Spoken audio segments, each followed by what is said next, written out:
ট্রাম্পের যুদ্ধবিরতি ঘোষণার পরেও পাল্টাপাল্টি হামলা অব্যাহত। দফায় দফায় ক্ষেপণাস্ত্র হামলায় ইসরায়েলে নিহত ৩। আগ্রাসন বন্ধ হলেই থামার ঘোষণা তেহরানের। কাতারের মার্কিন ঘাঁটিতে হামলা করায় তেহরানকে হুঁশিয়ারি আরব দেশগুলোর। দ্বিতীয় বিশ্বযুদ্ধের পর প্রথমবারের মতো আমেরিকার সামরিক ঘাঁটিতে আঘাত হানল কোনো দেশ। প্রতিশোধের পর ইরানিদের উল্লাস। 12 দিনের যুদ্ধে ইরানকেই জয়ী ঘোষণা বিশ্লেষকদের। বিপাকে নেতানিয়াহু। ইসরায়েলের ওপর যুদ্ধবিরতি চাপিয়ে দিয়েছেন ট্রাম্প, দাবি ইরানের রাষ্ট্রীয় টিভি চ্যানেলের।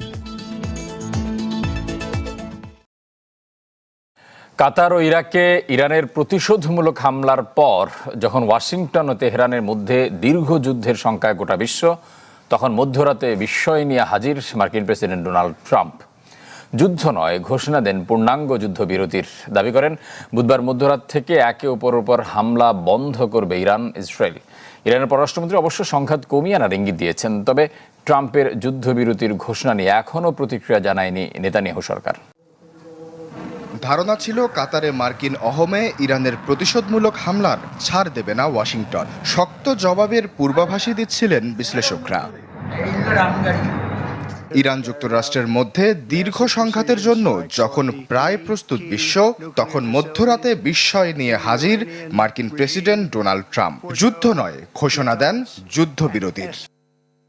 নিজের সামাজিক যোগাযোগ মাধ্যম ট্রুথ সোশ্যালে এক পোস্টে জানান, যুদ্ধবিরতিতে সম্মত হয়েছে ইরান ইসরায়েল দুপক্ষই। সেই সাথে বলেন, পোস্ট দেওয়ার পরবর্তী 12 ঘন্টার মধ্যে ইরান ও 24 ঘন্টার মধ্যে হামলা থামাবে ইসরায়েল। ডোনাল্ড ট্রাম্প বলেন, এই যুদ্ধ বছরের পর বছর চলতে পারত, ধ্বংস হতে পারত মধ্যপ্রাচ্য। কিন্তু তার এ ঘোষণার মধ্য দিয়ে ট্রাম্পের ভাষায় 12 দিনেই যুদ্ধ শেষ হলো বলে দাবি করেন তিনি। অভিনন্দন জানান দুপক্ষকেই। তবে এই পোস্টের পর শুরু হয় নাটকীয়তার।